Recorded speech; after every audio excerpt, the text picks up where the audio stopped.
Myths and legends. Things that chill our bones and tickle our curiosity. Reality, or just something we inherited through history. Are you ready to find out about something new?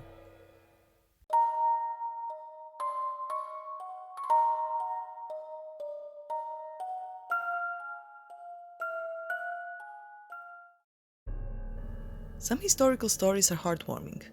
Some are similar to fairy tales. The story we are going to tell you today is nothing like that. It begins in the mid-15th century in a town called Lobor, and with a man known in the history as Black Tomo Loborski. No one actually knows of his origin, but the thing that is known is that he was a wealthy knight and a sadistic man. Tomo Loborski has been described as a highly immoral rapist who captured every woman he found attractive, and once he had his way with them, he would end up killing them by throwing them off the top of his castle. Records say that Tomo was of average height, had broad shoulders and long black hair. It is written that everyone feared him no matter if one was of noble blood or a peasant.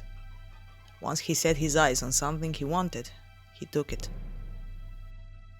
But the most famous story about him is the one of his death, and it goes like this. Tomo Loborski set his eyes on a beautiful young countess, Katarina Babonic.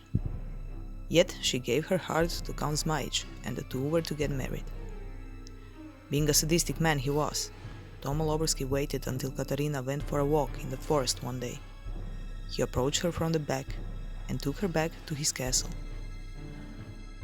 But Tomo's plan was about to be disrupted. His loyal servant Petar had enough of his master's behavior. He had enough of burying his victims, and some stories even say that he was furious because one of Tomo's victims was Marica, a girl Petar was in love with. This is where our story divides into two parts. We have found two versions of Tomo's death, and we will tell both of them because we are not sure which one is true. So the first one goes like this.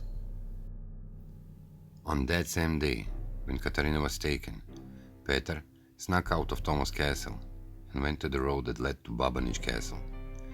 Knowing that Katarina's beloved Count Zmajic was coming to visit the noble family, soon Count Zmajic appeared, riding his horse. Petar jumped out of the forest and stopped young Count Zmajic, explaining him that Tomo Loborski captured Katarina and would surely kill her if they don't save the poor girl. But Petar didn't escape the castle unnoticed. As he explained to Count Zmajic where the girl was locked up, Tomo appeared right there on the road, furious and ready to kill Count Zmajic. Two men started fighting and even took out their swords. At the moment when Tomo Loborski put the blade to Count Zmajic's throat, threatening to kill him, Petar came from behind. It is said that he took a fallen branch of the ground and struck his master on the head. Tomo fell down and rolled into the forest. They found him at the bottom of the hill, covered in blood. He died instantly of a head injury when his head hit the rock. The second story says that Peter snuck out to warn Count Zmajic of Tomo Loborski's plan to kill him and Katarina's father.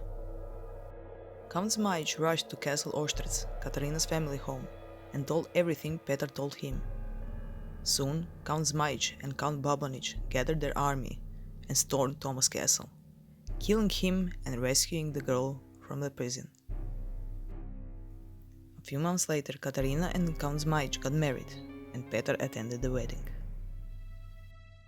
In the end, Katarina had her happy ending, but a lot of others that crossed Black Tomo Loborski's path didn't.